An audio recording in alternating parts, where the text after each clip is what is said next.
ബംഗ്ലാദേശിൽ നിന്ന് സുപ്രധാനമായിട്ടുള്ള ഒരു റിപ്പോർട്ട് വരുന്നു. 10 ലക്ഷം റോഹിംഗ്യകളാണ് അവിടെ മരണത്തിലേക്ക് പോകുന്നത് എന്നാണ് നമുക്കറിയാൻ സാധിക്കുന്നത്. ഈ 10 ലക്ഷം റോഹിംഗ്യകൾ ഭക്ഷണത്തിനായി അവിടെ യാചിക്കുന്ന ദൃശ്യങ്ങൾ ഇപ്പോൾ സമൂഹ മാധ്യമങ്ങളിൽ ട്രെൻഡിങ് ആയി ഇപ്പോൾ ഓടിക്കൊണ്ടിരിക്കുകയാണ്. എന്തായാലും മുഹമ്മദ് യൂനിസ് അടക്കം ഈ റോഹിംഗ്യകളെ എന്തു ചെയ്യണം എന്നറിയാതെ അക്ഷരാർത്ഥത്തിൽ സ്തബ്ധനായി നിൽക്കുന്ന കാഴ്ചയാണ് കാണാൻ സാധിക്കുന്നത്. ഐക്യരാഷ്ട്ര സംഘടനയും ഒടുവിൽ കൈമലർത്തുന്ന കാഴ്ചയാണ് നമുക്ക് കാണാൻ സാധിച്ചത്.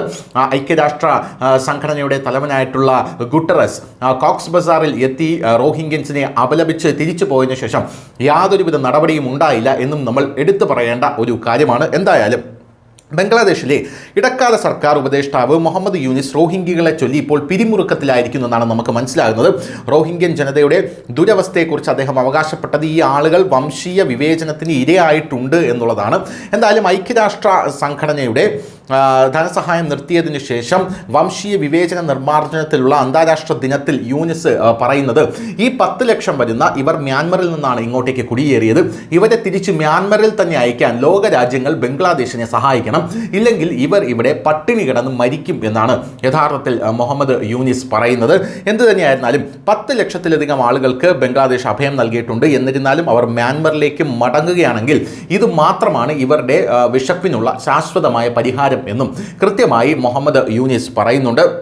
എന്തായാലും ധാക്ക ട്രിബ്യൂണലിൻ്റെ റിപ്പോർട്ട് അനുസരിച്ച് റോഹിംഗ്യകളെ അവരുടെ രാജ്യമായ മ്യാൻമറിലേക്ക് തിരിച്ചയക്കുന്നതിനുള്ള ശ്രമങ്ങളിൽ ലോകമെമ്പാടുമുള്ള രാജ്യങ്ങൾ സജീവമായി പങ്കെടുക്കണം എന്നാണ് മുഹമ്മദ് യൂനിസ് പറയുന്നത്. ഈ വിഷയം എത്രയും വേഗം പരിഹരിക്കണം. ബംഗ്ലാദേശിന് ഐക്യരാഷ്ട്രസഭയും തിരിച്ചടി നൽകിയിരിക്കുന്നു എന്നുള്ളതാണ് വേറൊരു സുപ്രധാനമായിട്ടുള്ള കാര്യം. റോഹിംഗ്യകൾക്ക് വേണ്ടി വരുന്ന ചെലവുകളെക്കുറിച്ച് ബംഗ്ലാദേശ് ഗവൺമെൻറ് നിലവിൽ ആശങ്കാകുലരാണ്. ഇത് മാത്രമല്ല, ബംഗ്ലാദേശിലെ റോഹിംഗ്യൻ അഭയാർത്ഥികൾക്ക് പ്രതിമാസം $5.50 ഭക്ഷ്യസഹായം ഐക്യരാഷ്ട്രസഭ നൽകിയിരുന്നു. എന്നാൽ ഇപ്പോൾ UN ഈ സഹായം പ്രതിമാസം $6 കുറച്ചു. അത് വേറൊന്നുമല്ല, UN പോലും സഹായം നൽകുന്നത് അമേരിക്കയാണ്. ഈ അമേരിക്ക ഇപ്പോൾ UN തള്ളിപ്പറഞ്ഞിരിക്കുകയാണ് എന്നുള്ളത് കൊണ്ടാണ് അങ്ങനെ UN ഇപ്പോൾ റോഹിംഗ്യകൾക്ക് സഹായം കൊടുക്കാതെയായി. ഇതോടുകൂടി യൂനിസ് കൂടുതൽ പിരിമുറുക്കത്തിലായെന്നാണ് നമുക്കറിയാൻ സാധിക്കുന്നത്. ഐക്യരാഷ്ട്രസഭയ്ക്ക് ഫണ്ടില്ല എന്നുള്ളതാണ് ഏറ്റവും ഞെട്ടിപ്പിക്കുന്ന മറ്റൊരു വിവരം എന്ന് പറയുന്നത്. ഫണ്ട് ലഭിക്കാത്തതിനാൽ ഐക്യരാഷ്ട്രസഭ സഹായം വെട്ടിക്കുറച്ചത് ബംഗ്ലാദേശിനെ പരിങ്ങലിലാക്കിയിട്ടുണ്ട്. ഐക്യരാഷ്ട്രസഭയുടെ തീരുമാനം മൂലം ലോകത്തിലെ ഏറ്റവും വലിയ അഭയാർത്ഥി ജനസംഖ്യയായിട്ടുള്ള റോഹിംഗ്യയിൽ പട്ടിണി ഭീഷണി ഉയർന്നു വരുന്നു.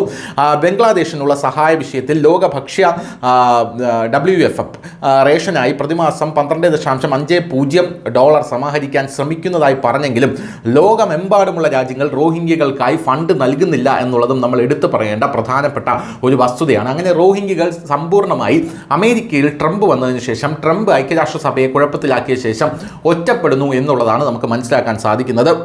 റോഹിംഗ്യൻ അഭയാർത്ഥി ക്യാമ്പിനെ അവിടെ എത്തി അപലപിക്കുക മാത്രമല്ലാതെ ഗുട്ടറസ് വേറെ ഒന്നും തന്നെ ചെയ്തിട്ടില്ല എന്നും നമുക്ക് മനസ്സിലാക്കാൻ സാധിക്കുന്നുണ്ട്. News desk, news India Malayalam.